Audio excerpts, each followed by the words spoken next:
Andy, a 1-1 draw against Longridge this afternoon. What were your thoughts on the game? Well, just really frustrating day. When we worked so hard,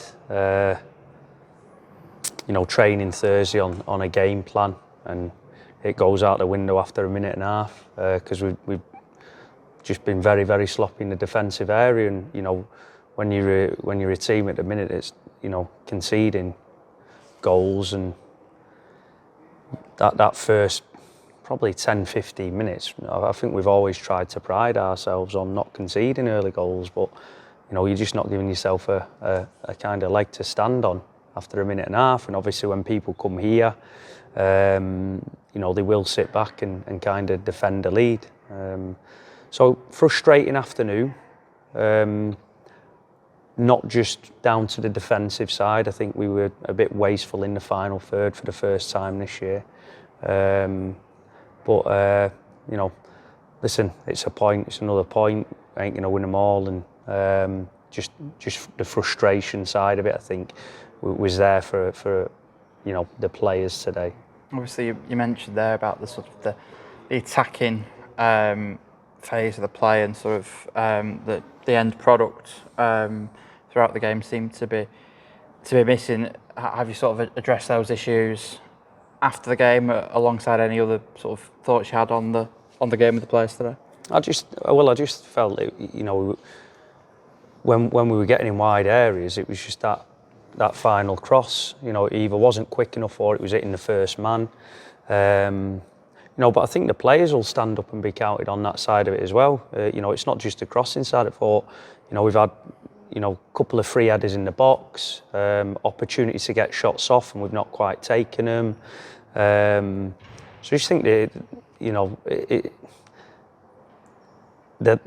we stood here, we scored 26 goals in the league, so it's not a problem. It's just today it wasn't meant to be. I still think we dominated the ball for long periods, but Longridge were, they were resolute at times and got the look at a bounce every now and again. But for us, it's one of them. We'll look at the video. Certainly, the first minute and a half, it's unacceptable to be conceding that early on. That's the frustrating part for me, because you're already on the back foot at home.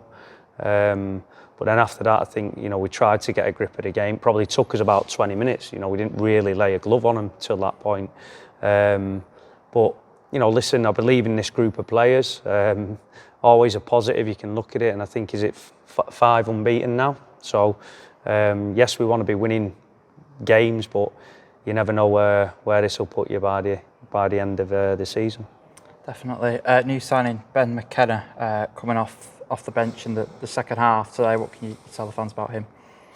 Yeah, Ben's he's got lots of experience. He's played a lot at Conference North level and down, and he's going to have to gain fitness. But once we get him fit, he's going to be, I believe he'll be a very, very good addition to the team. But yeah, he's come on today in a tough game, because really hot game, and he hadn't played for a while, and he didn't quite get his second win. But I'm sure Ben, one thing he will add is fight.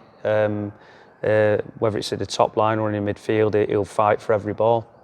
Obviously, a week's break before the next game, which is something that's sort of maybe unheard of at this level at the moment. Obviously, Lower Breck away next Saturday. What are your plans and your thoughts out of that one? Oh well, I think we do need a bit of a breather, just to sit back and see. Certainly room for improvement in certain areas. Nipper went to watch him last night, so we've got some info on him, we've got some footage on him. So it's going to be a really tough place to go. Obviously, remember it last year in the AstroTurf pitch, tight. Again, this will be another eye opener for some fans, because it's literally an Astro pitch with a fence around it. But again, it'll be another team that will be wanting blood from us, or we wanting to win the game. So we've got to make sure that we're not sloppy after a minute and a half, and we make sure that we're strong and resolute and up for the fight. Perfect. Cheers, Andy.